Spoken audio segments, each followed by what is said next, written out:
یا اللہ ہو یا رزاق ہو یا وہاب ہو یا فتح ہو، یا اللہ ہو یا رحمان ہو یا رحیم ہو یا رزاق ہو، یا اللہ ہو یا ملک ہو یا کریم ہو یا جبار ہو، یا اللہ ہو یا معز ہو یا مذل ہو یا اول ہو یا آخر ہو۔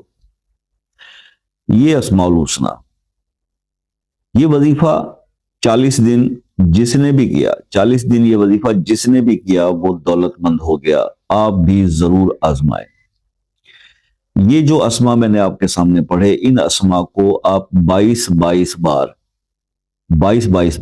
ہر نماز کے بعد پڑھنے کی عادت بنا لیں۔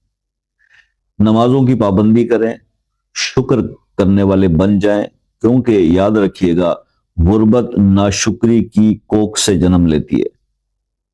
جتنا انسان شکر ادا کرتا ہے اتنے اس کے حالات بہتری کی طرف جاتے ہیں، یہ ذہن میں رکھیے گا۔